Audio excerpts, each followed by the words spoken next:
All right, good morning. We're live on YouTube. We're going to be live on Facebook as well. It's Atlanta Falcons on SI and Scott Kennedy Sports on Facebook. We'll bring those in and we'll get started on this Wednesday edition of the Falcons Podcast. And it looks like we are now live on Facebook.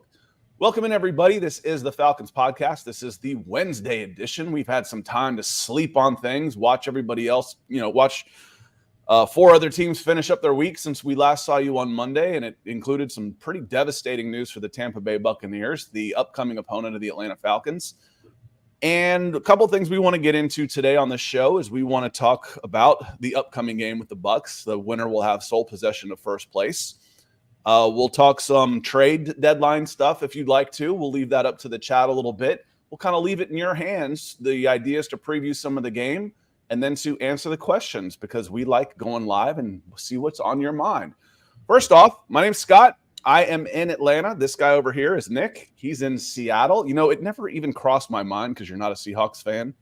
When you're like, I'm like, oh, wait, you are in Seattle. We played the Seahawks last week down here in Atlanta. Means absolutely nothing to you. It means I didn't have to find the live version of the game through back channel means. It was local, so it was easy to watch, and that was good. I didn't have to deal with any buffering. It even crossed my mind until you said that. You're like, oh yeah, it's here local. I'm like, why would it be? Oh yeah, he's in Seattle, dumbass. Yeah, Seattle. We're starting to enter the not so fun time of year with the darkness and the rain. But if that's what we have to give to have the beautiful summers of 70 degrees and sun, the Mediterranean climate, then I'll make that exchange every time. Yeah, we're in the midst of it's just flat out freaking perfect in the South. October, if it's not pouring down rain, hell, it hasn't rained since the hurricane, and it didn't rain 3 weeks before that. It's just gorgeous. I mean, it's 55 degrees in the morning, 80 in the afternoon, not a cloud in the sky. So it's pretty nice. And I know there's a lot of folks here that want to say, speaking of Tampa Bay, our resident Tampa fan, and I don't say just Buccaneers fan because he's all about Tampa, which I fully respect. A lot of people pick and choose, but you're a Tampa guy. Says, let me say this today as a Bucs fans, the Falcons should win by 20 plus this week. No starting wide receivers, plus the Bucs defense can't stop nothing as of right now. Falcons better football team. Hi, Scott. Hi, Nick. Hey, Bucs Rays Bolts. How you doing? I'm never going to take this team for granted. Baker Mayfield has it in him to he's got it. He's not consistent enough to be one of the really, really top tier guys.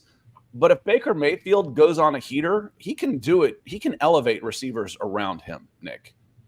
Oh, yeah. I mean, he's got a little bit of gunslinger to him, I guess is the way to put it. There's a little bit of arrogance both in the arm talent and the athleticism, especially like Baker. You're not as fast or twitchy as you like to think out there. You're not playing on rookie or freshman mode, whatever you want to call it for him. And he can get caught, but sometimes with that, I'll try stuff, arm arrogance, he can have some S-tier throws. I mean, there was a couple touchdowns in that last Buccaneers Falcons game. It was like, holy bleep, how did you fit that in there? That was a corner route on poor Hamilton, I think, who had just come in the game for one of the injuries. And I was like, dude, and he had a rough game. I was like, dude, that was coverage. He was covered. Champ Bailey, Charles Woodson, Deion Sanders, that's a touchdown. That was a perfect throw, but you're going to have some WTFs getting a little bit, what's the word? Greedy, I guess, out there in the pass game. And now that you're going to be without Mike Evans, sounds like he's going to be gone until after the Buccaneers bye week with that re-aggravated hamstring injury, at least. Yeah. And then Godwin with probably the second most grotesque injury so far this season. That was a Madden looking, destroyed injury. So, man, it's really terrible because those guys were balling. I mean, they were playing unbelievable football. And I know that, Buccaneers are the biggest rival for the Falcons, the biggest obstacle in the way for the playoffs this season. And it's not the Saints. It's not like the pure, good old-fashioned hate that you have with the Saints. But this season, I mean, we've seen what happened with the Saints. And the Panthers, my God, the NFC South. How long ago was that 2-0 start where the Saints were looking awesome? It feels like that was a long time ago. But it's really unfortunate to see the Buccaneers lose arguably their two best players on their team. Definitely the strength of the team with those two wide receivers. And now they are a team that we'll see how they respond to adversity. I mean, they're still going to be feisty, but losing Godwin and Evans, I mean, that just completely changes what you can do. They're already not like a very good run team as well. And now you got Baker pressing. It's, I don't want to they're still going to be competitive, but this is a team that's lost a lot of teeth to it. They're wounded. They're wounded for sure. And as soon as I didn't stay up late enough to see Chris Godwin. I woke up to see that one. I was like, man. And you know, rivalries aside, and frankly, I don't get into too many rivalries. Like I've said before, my fandom is reserved now for Chelsea. But because you know the professionalism that has gone into a sports media career that's now been going on a while because I'm old. I cringed when I saw Mike go down and hold his hamstring. I'm like, all right, that's weeks. That's not just okay. That one's hurting him enough where he didn't just tweak something. He's gone, and it makes me. I love watching these guys play football. Yeah, and I'm a fan of the game. I'm a fan of the players. I'm a fan of the people. And Mike Evans is a spectacular wide receiver that we've had the privilege of watching through the years of what should end up being a Hall of Fame type of career. And yes, this benefits the Atlanta Falcons in a big way. Godwin and Mike Evans combined for 10 catches for 126 yards and 2 touchdowns the last time they played. Now those guys are gone. You can get guys to step up and maybe have that similar production on a week-to-week basis, but you're not going to be able to get the consistency out of it. Just, you know, guys have good games. You know, Ray McLeod could have for 120 yards and 2 touchdowns in one game, but he's not doing that every game. Well, Mike Evans and Chris Godwin are pretty damn consistent in what they do. So yeah, Bucs, Rays, Bolts, we feel for you. We'll still be happy here in Atlanta to take the win despite the injuries, and get back on the winning thing. Because as John says, good morning, Scott and Nick and Falcons family. It should be a win, but we know better. Yeah, the Falconing's always in the back of your mind. Always, as if you've been a fan for longer than 5 minutes of the Atlanta Falcons, it's always in the back of your mind that Murphy's Law, I worship at the altar of Murphy's Law. What can go wrong will go wrong, and we've earned it. We've earned it here in the South, Nick. Yeah, it's things can go wrong. I don't know. You had the negative Kirk Cousins primetime jinx coming in along with the Falcons jinx, and it kind of canceled out. So we'll see what happens this season, but the pathway has opened up. You know, we were kind of, it's always why you want to wait for the broader sample size, but after 2 weeks, we're like, oh, maybe the NFC South is really dangerous. I mean, the Saints are playing great. Buccaneers look like one of the top 10 teams in football, and Falcons, they're going to figure it out. They're going to figure it out on offense. Well, Buccaneers injured. I don't think they could take much more. And it's not just Evans and Godwin too, but looking at their depth chart, they also have their second string wide receivers on IR for the season. Raheem Jarrett, Cameron Johnson. I mean, this team is decimated at the pass catcher position. You got Trey Palmer out there now and rookie Jalen McMillan, I think a 3rd round pick. So those are your guys, and they're much more, 3rd, 4th, 5th types. So I'm not sure. Cade Otton not really stepped up and been an incredible player for them, and they've not been a good run team. So it's going to be hard for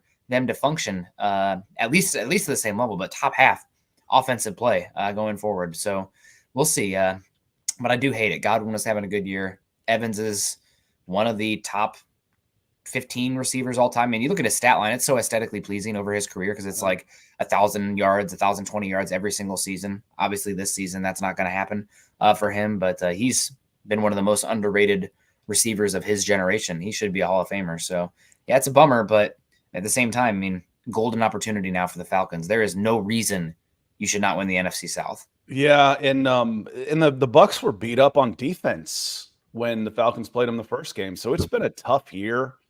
And I don't know if this, I don't know where their age is. Ironically, when you think of the Atlanta Falcons and I don't know if you saw this post, so it might be cheating, but do you think of them as an older or a younger team? I think of them as an older team just because of all the veterans they've brought in and traded for, and the lack of guys in the previous draft classes really hitting. Yeah, on defense, they're definitely, I think that's where it comes in, but they're like the 3rd oldest team in the NFL right now. The good news is buy it. most of their old guys are on, on contracts that are on good contracts. That's one of the differences between like the Saints and the Falcons right now is you've got flexibility with your veterans. But when you look at the defensive side of the ball, when you start throwing in Grady Jarrett and David Onyemata and Justin Simmons, those guys are all 30 plus.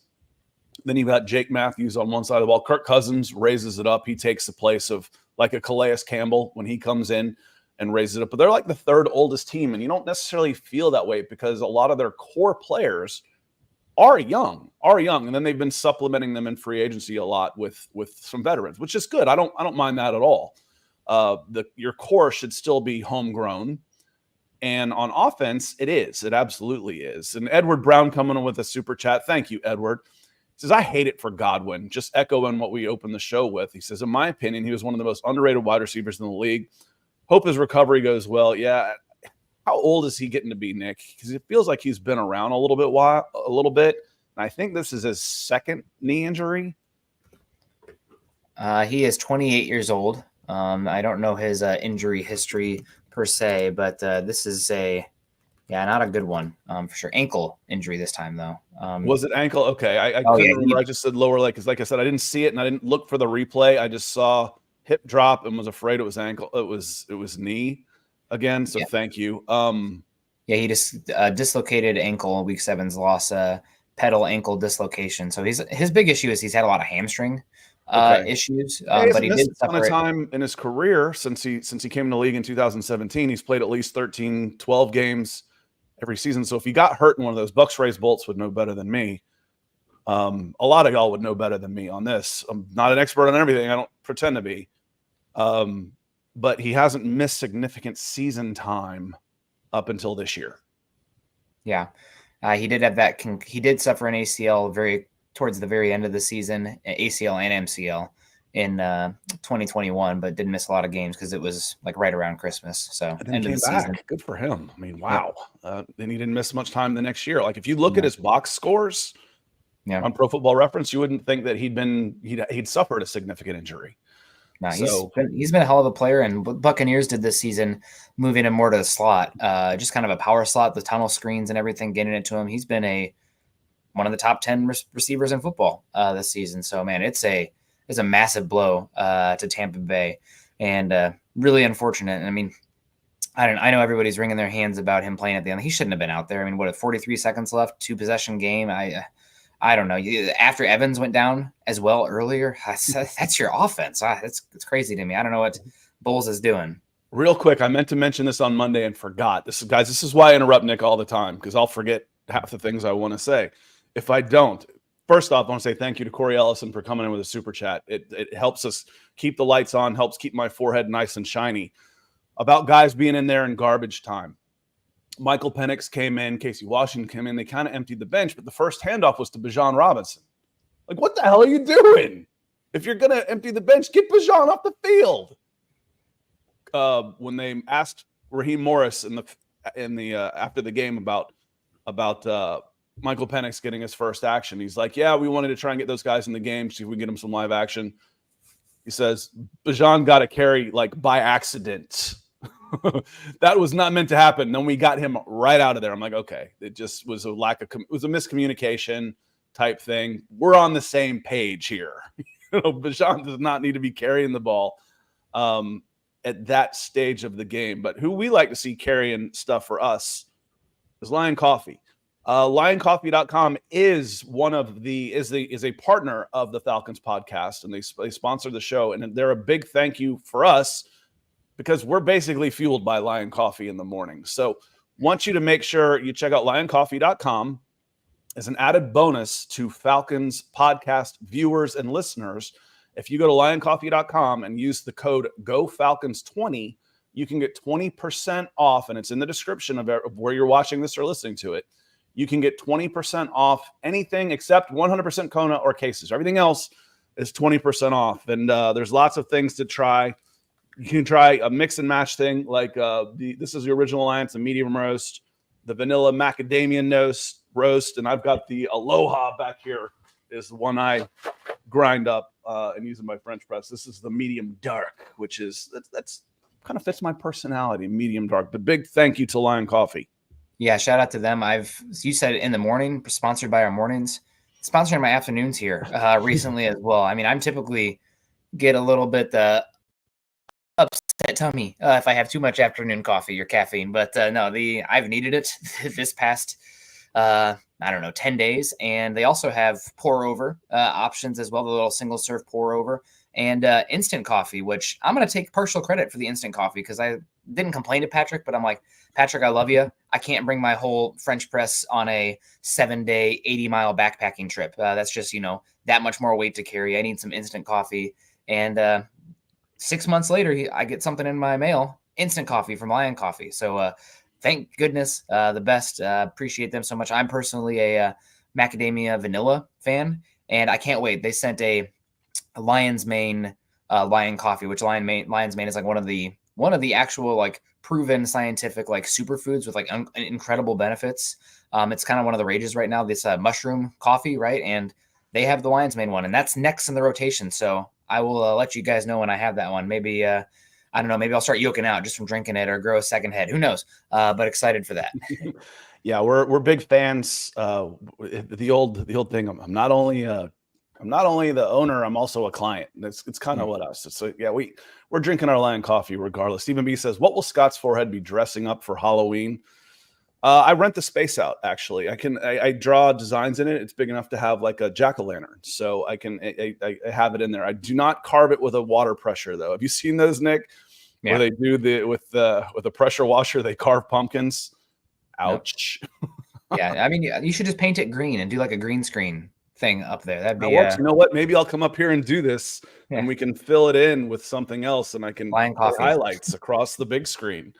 Or something. All right, enough about my forehead. It's actually not that bad. It's just my camera is right there. I mean, it's not tiny, but yeah. You can make fun of the gap between my teeth or something. My camera is right. My camera, because I've got this big monitor and my camera's on top of it, so my camera is right at forehead level. Yeah. Instead of like right at eye level coming this way. But Michael coming in hot. Speaking of sponsors, one of our benefactors, Michael Rankiu, says, "Good morning, Scott and Nick on the Falcons podcast," with a $50 super chat. Man, that's awesome. Thank you so much, Michael, for the support that you show us continually on the show, after the show, all of those things. Means a lot to us. It truly does, Michael. Keith and Ellen Johnson coming in with some stars over on Facebook. Says, "Good morning, guys. Disappointing loss. Hope our coaching staff can make the necessary adjustments this week. Let's not get overconfident with the Bucs injuries." Overconfident and Falcons rarely go hand in hand unless you say Falcons fans rarely get overconfident. So I don't expect that to be a problem, especially after getting beaten by 3 scores by Seattle, despite, like we've said, some of the advanced metrics that are in there that are like, how'd they lose this game? Oh, yeah, there it is. So the 3-0 turnovers. There it is. But again, this is one of the ones I wanted to say earlier, and thank you for bringing this back up. Adjustments. If there was ever time to bring guys closer to the line of scrimmage to shut down the gimme stuff, it's this week, Nick. It's this week. Make them go over your heads and don't give up the underneath in this game, please. Yeah, I will say that arguably their biggest deep threat is Trey Palmer. As far as the home run ability, former LSU 4-star, goes to Nebraska, falls to the 6th round, and he's been serviceable for them for a 6th-round wide receiver. Pretty good. But, I think this is a week where you are allowed to mix things up a little bit, get a little bit more aggressive, and I would do what I can. I know they're already not a good run team. Prove it out there. Go out there and make them look like not a good run team. But to the negative of my fantasy team as a Bucky Irving owner. But he's granted a little bit more of a pass catcher, running back, kind of a gadgety guy out of the backfield. But this is a week where I agree with you. Make it be 3rd and long. Don't give up the easy 1st and 2nd down. Maybe be a little bit more aggressive up front. And if you can get them in 3rd and long, Baker Mayfield eventually is going to make a mistake. Pounce on that when the time comes. But I'm with you. I mean, there is always risk if you're a little bit more aggressive, blitz-centric, because I feel like they're not going to be able to move the ball super consistently in this game. And if you do give up a 80-yard touchdown, that could change things dramatically in the flow of the game and everything. But I think you live with it in this one and just be a little bit more aggressive and try to really get them in 3rd and longs if possible, because Baker's going to make a mistake. He always does. It becomes really, really hard to mix up your pressure packages when everybody's off the line of scrimmage. Richie Grant had 3 sacks last year. I'm looking at some of these. It's like the sack leaders: Calais Campbell 6.5, Bud Dupree 6.5, Ebiketie had 6, Caden Ellis 4, Onyemata 4. Richie Grant was next with 3. Nate Landman had 2 as well. And it felt like we were sending pressure down here in Atlanta from other areas, from corners, from nickels, et cetera, et cetera. You can't do that the way they're playing 8 yards off the line of scrimmage at corner and then 20 yards off the line of scrimmage at safety. And you basically just have your front 4 and then no one else is anywhere close. And even then your splits are so wide. There's just so much room against this defense. Man, crowd them, make them get around you, make them prove that they can beat you in this game and put some pressure on them. So I'm with you. This is the one, if you wanted to start dialing up more, not even I'm talking about blitzing pressure. I just mean pressure on the team by crowding them. This is it, man. This is the time. This is definitely the time to do it. Rusty is opening up a can of worms here. I've kind of beaten this one to death. But he says, with a super chat, he says, 2 teams that really need a young quarterback: Cleveland Browns / Myles Garrett, Las Vegas Raiders / Max Crosby. Interesting, huh? Sometimes 2 + 2 just equals 4. Don't come from my head, people. I'm just saying.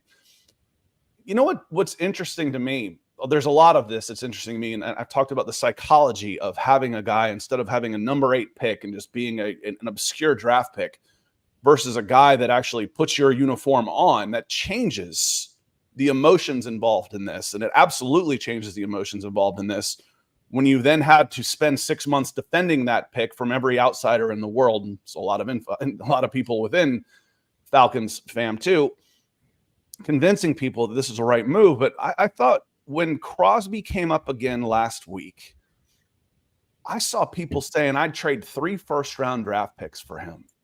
3 first-round draft picks. Let's get it done. They're going to be late picks. We don't need them anyway. Let's get it done. I'm like, 3 first-round draft picks is on the table, but Michael Penix is off the table? What has Michael Penix done to show he's worth 3 first-round draft picks? It's a disconnect there. It's the abstract of these are just picks versus this has been anointed the guy. Now, again, I don't think, based on all of the political capital that the Falcons have invested in Michael Penix, that they can turn around and make that trade. I think it hurts their credibility. That said, Bleacher Report followed up what I said about Max Crosby, and they proposed Michael Penix to Cleveland, Myles Garrett comes to Atlanta. What do you think? What do you think about that, Nick? The Myles Garrett stuff is interesting because he is so involved and invested in the Cleveland community. I don't know if he has a full-on no trade clause, but I follow some people who are in the Cleveland sports writer sphere, and they, I think he's a partial investor in the basketball team, partial owner, and has a bunch of just investment in the city. And he's been a Cleveland guy for a bit, but that's going to be a team that's going to be hard to dig out of for a bit. You think the Broncos with Russell Wilson will be a few lean years with the dead cap hit stuff, with how Deshaun Watson's contract is set up. Now, granted, how much does the injury change things? Potentially more lawsuits down the line. I'm not sure what the exact interest is in the contract there. But Myles Garrett is one of the 5 premier elite, probably Hall of Fame bound edge rushers in the NFL right now. And you got obviously Nick Bosa, Myles Garrett, Max Crosby, another one. Micah Parsons, and TJ Watt. Like, those are the 5. They're just, Aiden Hutchinson was starting to work his way in there too, unfortunately. Speaking of Hutchinson, you might have to battle with the Lions for those guys as well. Talk about being in your window. The price is going to be huge. It's going to be huge. And that's why I said this is something you should consider when I wrote it up, going on 2 weeks ago now. Yeah, it's going to, I think it would cost. Who would you rather have? Okay. Who would you rather have? Forget the cost. The cost, not forget the cost. The cost is equal. Whatever it's going to cost you, it's going to be a lot. The cost is the same. Who would you rather have, Myles Garrett or Max Crosby? Ah, man. I probably would rather have Myles Garrett, just And because I'd rather have Max Crosby. I mean, God, would I? I don't want to make any comparisons there. I mean, they're both unbelievable football players. I've been a proponent that Garrett's the best in the league for a bit. I mean, he's the straw that stirs the drink, as is Crosby, but Garrett's just a different level. And if it was like one was older than the other, I'd lean that way. Garrett is 28, Crosby's 27. I don't know. Give me whichever one costs less, or whichever one is actually available. I don't care. Just one of those. I mean, that would totally change the complexion of the team. You'd be talking about a 3 to 5 year window with those guys on your roster as well. You're going to have time to find another quarterback out there. So, I mean, I'd be over the moon with either. Here's the thing. Garrett's 2 years younger or 2 years older. TJ Watt is 3 years older than Crosby, all. Okay. If you don't have to give up future first round picks to get him, because you used a piece, you can use future first round picks to try and get your quarterback. I like Crosby. I think he's got 7 years left in him. I think he's a foundational piece of a team where you've got 5 or 6 years in Crosby. You've got maybe 3 or 4 in Garrett. If I'm going to give up a piece, if I'm going to give up a lot, for me, Myles is we got to go now. We've got the team. We're one player away. Myles is that guy. Crosby is I can draft a guy. This is a piece for the future as well. That's why I would probably go with, and some, I don't think Crosby's leaving either. It's going to be prohibitively expensive to try and get those guys. That's why we start kind of moving down the list a little bit. I don't think Myles Garrett's going to be on the move. I don't think it's just easier to say until these guys start agitating for a move. Most moves don't happen compared to the amount of rumors that are out there. I almost always choose the side of I don't think he goes anywhere. It's just too expensive to try and move them. As far as Robinson says, the Falcons not need to trade Penix Jr. Better have him if Kirk keeps being how he is. Kirk's been pretty good this year, which is one of the things that makes it feasible. If I can get 2 more years out of Kirk, well, I got 2 more drafts worth taking a shot at a quarterback. But the Falcons right now, they've looked so soft on defense. I've said before, I'm like, it doesn't really matter who you bring in if you're going to play passive. They're playing like they don't trust their personnel. Until that changes, the personnel doesn't really matter. To a certain extent, I'd probably rather have the quarterback that's waiting in the wings, honestly, than watch somebody else play in this defense. That's got to change. What am I looking for this weekend? I'm looking for a change in philosophy on defense from this passive backpedaling crap we've been watching the last several weeks.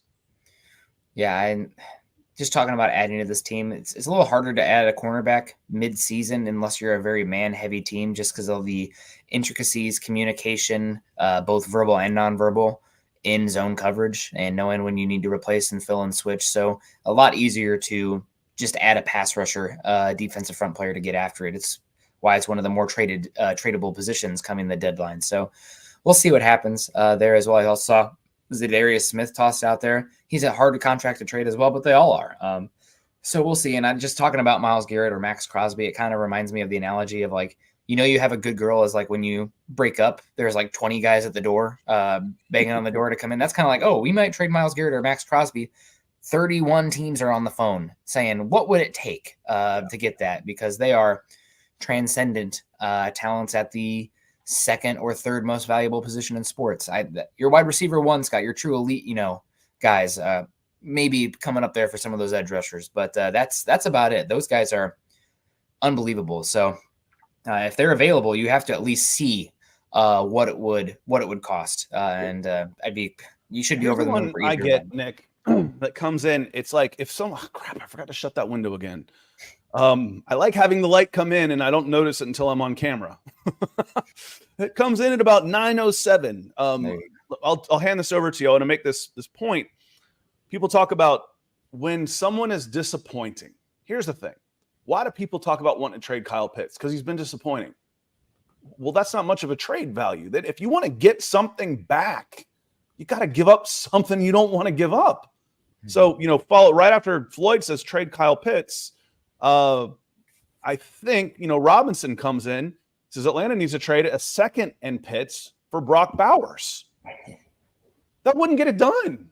That's not enough. The Raiders would say no.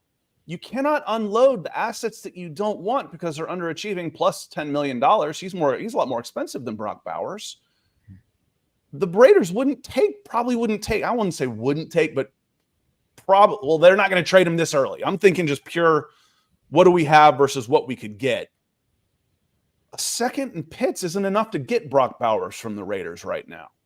You can't, if you want something in return, you got to give up something you don't want to give up. Otherwise, I see this all the time. Man, he's overpaid. He's lazy. He's always hurt and he sucks. Trade him. Well, that's a hell of a sales job you just put on him. What are you going to get for that?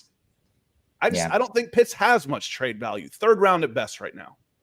Yeah, you might be able to get a, rotational cheap edge rusher for not a lot. I mean, what we see Hopkins just go for a 5th round pick that could become a 4th.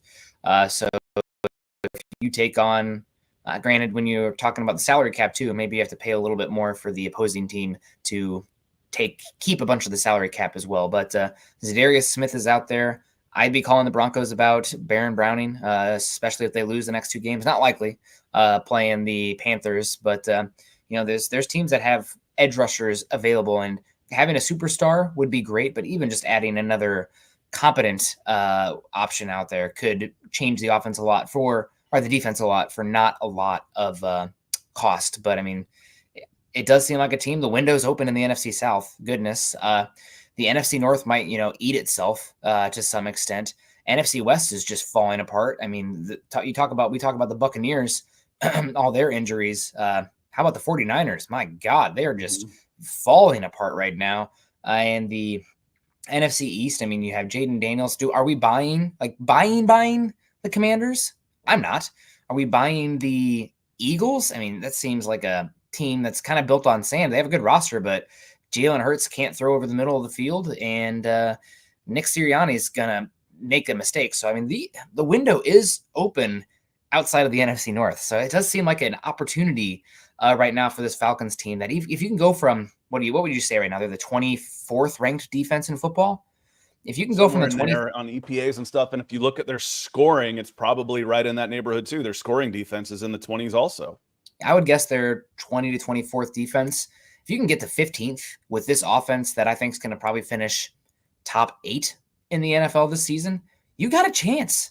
You have a chance. There are no, in my opinion, absolute super teams this season, especially now that the Lions lost Aiden Hutchinson. Now, if they trade for Garrett or Crosby, different conversation.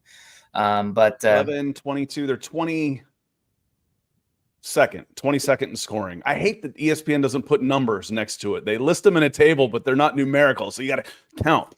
And if I count on the bottom, then I have to subtract 1. So I counted up 11. 32 minus 11 is 21. Plus 1 is 22. They're the 22nd ranked scoring defense. Yeah, how about put them in a pivot table where you can sort? Just how hard is that to put in an actual table? Sort this. Well, when I look at scoring, I want to know, is that now first, second, third? Kyle Brugman comes in. Appreciate you, Kyle. He says, Kyle Pitts for Baron Browning and a late pick. Baron Browning's an edge rusher, oft injured edge rusher for the Denver Broncos. Talented, not always overly reliable, and injured. Yeah.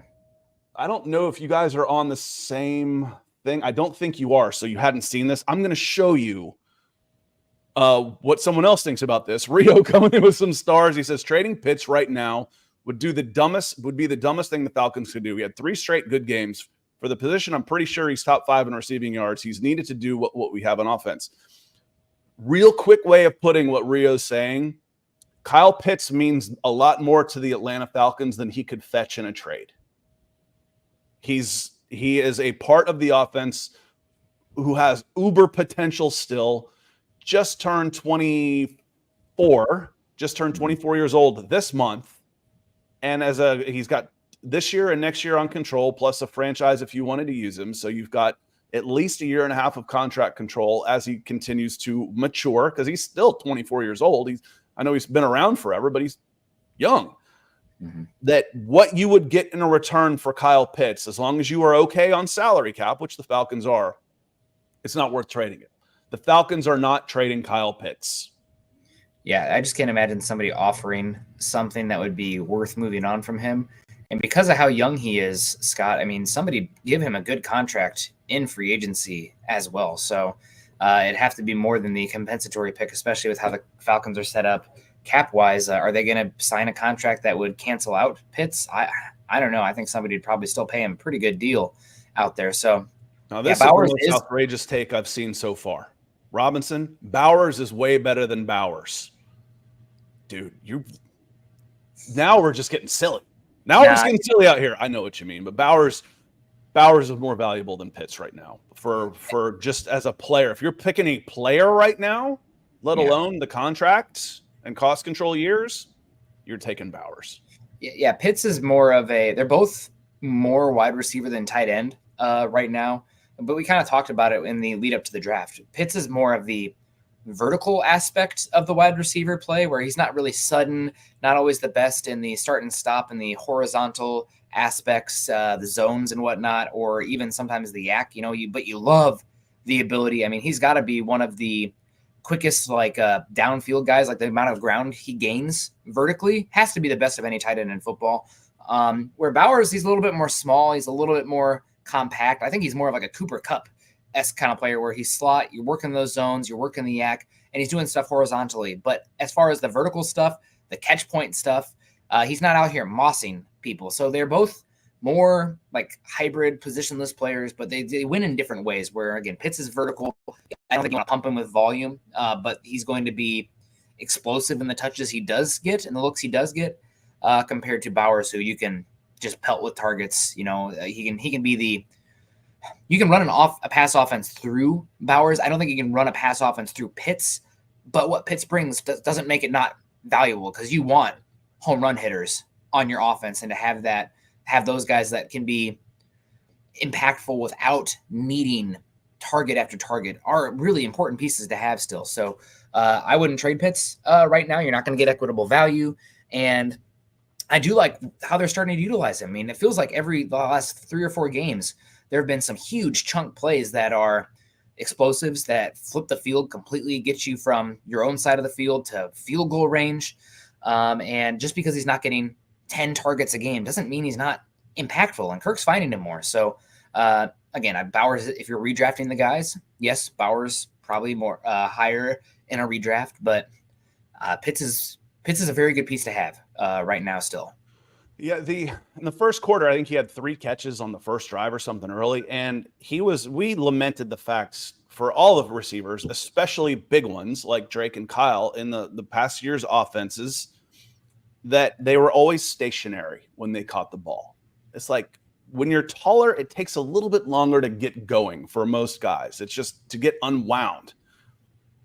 Please hit them in stride. They had a crossing route, a drag route across the middle, and Kyle Pitts is in full stride going across. Guy can't keep up with him. Kirk missed him. He threw it a little bit high and a little bit behind him, and Kyle Pitts showed why you drafted Kyle Pitts. He went up high and got it, and he's probably, I'm sure, I don't know enough tight ends out there, but he's one of the few in the NFL that's making that catch instead of it being an interception, because an overthrow over the middle is safety bait. I'm like, that's why you got Kyle Pitts right there. That's how you use Kyle Pitts. I want to see him in stride. I want to see him on slants. I want to see him on digs. I want to see him on posts. I don't want to see him running button hooks and then catch and run. That's not what he does. He's not breaking tackles. He can drag guys with him once he gets ahead of steam. And golly, that was pretty. I'm like, I've been waiting, since Matt Ryan to see that play? More. Yes, please. So Kyle Pitts isn't going anywhere, y'all. He's not. Yeah, and he's only got, as we were talking about, just a different type of player. Bowers has got 25% of target share of his passing offense as a tight end. That's number 1 in the NFL. George Kittle up there at 24%. And then you got Pitts at 15. But Pitts is right there in terms of yardage. I mean, Bowers got 477. Granted, a lot of that's coming on a broken play from the Broncos, but Kittle 375. Pitts is third in the NFL in receiving yards, despite only having 25 receptions at 328. So he's a big play guy, and really your underneath stuff, a lot of it is coming with your target, who the passing game is operating through, is more so Mooney and maybe London as we're starting to evolve here for the Falcons offense. So that's fine. You want guys who can be explosive and part of the game and the overall design that aren't needing 10 targets a game, right? And if Pitts can be that, that's honestly, that's ideal for a tight end, because tight end plays in general just tend to be less efficient. You'd rather it run through a wide receiver. So is he worth the 4th overall pick? That ship sailed, especially considering that draft class. It is what it is. With the guys who came after him, that's going to be impossible to salvage, but good player, and somebody who's still ascending, and I'm loving his potential and role in the offense. Tyreek comes in, he says, good morning right back at you. He says, what are your thoughts on Jimmy Lake so far? Right now I'm not happy with the way the Falcons are playing defense. That's not necessarily a reflection on their ability to adjust and get better. And how much of this is Jimmy Lake and how much of it is Raheem Morris? Because whenever you have the offensive coordinator is on the same side as the head coach, which they're defensive guys, typically the coordinator ends up kind of getting pushed off to the side. You start talking, it's like, Dan Quinn, who are his defensive coordinators? I don't really remember that well. It was Dan Quinn's defense. That's what we used to say. But, Sean Payton, who's his offensive coordinator? Well, Sean Payton's his own offensive coordinator. He's calling the plays. Jimmy Lake is calling the plays, though, if I'm not mistaken on this one. So he is definitely much more of a hands-on defensive coordinator. Right now, the Falcons have bought into hook, line, sinker, and then some, taking it to the extreme. The NFL's, we don't want to give up big plays. And they're willing to give up all of the little plays, which, again, I said at the beginning of the show last week, if you look at the Seahawks' first 2 possessions, they ended in 3 points. 2 possessions, 3 points. That's winning defense. The problem is it was about 11 yards and you lost 11 minutes that you lost for those 3 points, and you lost field position. And your offense can't get in a rhythm when you don't get them the ball. You're not getting the guys off the field. For me, that's your job, getting them off the field. Not eventually getting them off the field, but getting it off the field and getting the ball back into the hands of your offense that you invested so heavily in. I do not like this passive scheme at all. I do not like watching a nickel defense come out in a 2-4-5, 2 down linemen, 2 edges, 2 linebackers, 5 defensive backs on 1st and 10 with gigantic splits that you can run right up the middle on. I do not like it. I could probably do a Sam I Am on this one too. I was going to say, it sounds like you're about to Dr. Seuss it. Yeah, I could probably Dr. Seuss one. So I do not like the way the Falcons are playing defense right now. My feelings about Jimmy Lake will evolve as his defense evolves. If he stays in this passive, backpedaling garbage, I will say fire his ass. I don't think he will. I don't think they're that dumb. Yeah.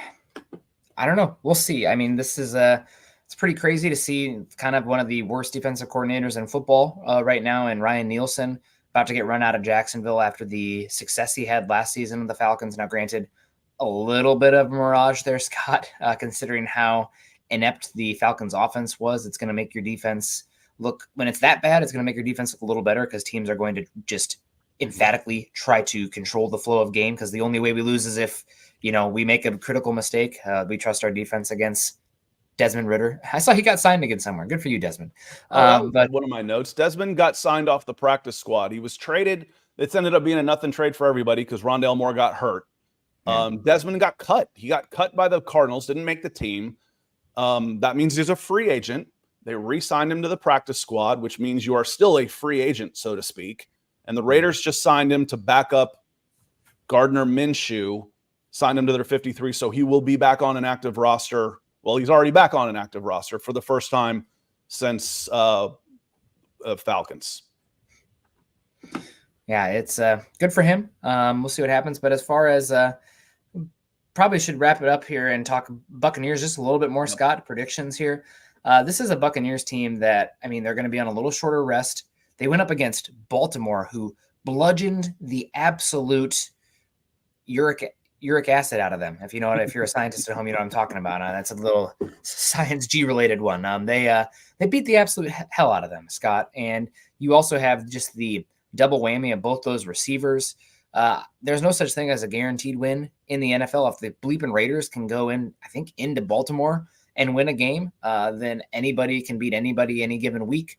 But if this game is played 20 times, Falcons win 18 and a half of them, I think, maybe 17 and a half. I think the Falcons are going to win this one probably. I'll go 30-16. I think that this is a game the Falcons should win. The way they lose this one is if for some reason the Falcons offensive line kind of implodes a little bit. Everybody's not healthy. Jake Matthews continues to have the penalty streak that he had last week. What was going on there, Jake? A lot of false starts, but I think this is a game the Falcons should win for sure. Rusty says Jimmy Lake's got the keys to a Corvette and drives it like a Prius. Yeah, again, the scheme for Jimmy Lake is I don't trust my personnel, or we cannot give up. As long as we don't give up big plays, we win. It's kept them in games, but the offense is good enough to not just keep you in games and hope to win it at the end. Now that the offense has come along, let's be more aggressive. Let's trust the offense to maybe take a few more chances, bring a little bit more pressure. If we give up a couple more big plays, so what? And the next point, you gave them up last week anyway. You about doubled your big plays in one game last week. So on this one, I'm with you. I mean, again, it's always hard as a Falcons prognosticator to pick the Falcons because they will Lucy that ball right out from under Charlie Brown every time you do. But this is a game the Falcons should win. The line has shifted. They're now 3-point favorites down in Tampa Bay, and a lot of that has to do with the injuries. This isn't the same Tampa team that you did beat a couple of weeks ago. They're wounded. They're banged up. They're in trouble. No mercy in this league. Sweep the leg. I mean, that's just the way it is. You got to play whoever. You're not going to get any mercy if you're hurt. You got to go out now and sweep the leg and put them away, put them down.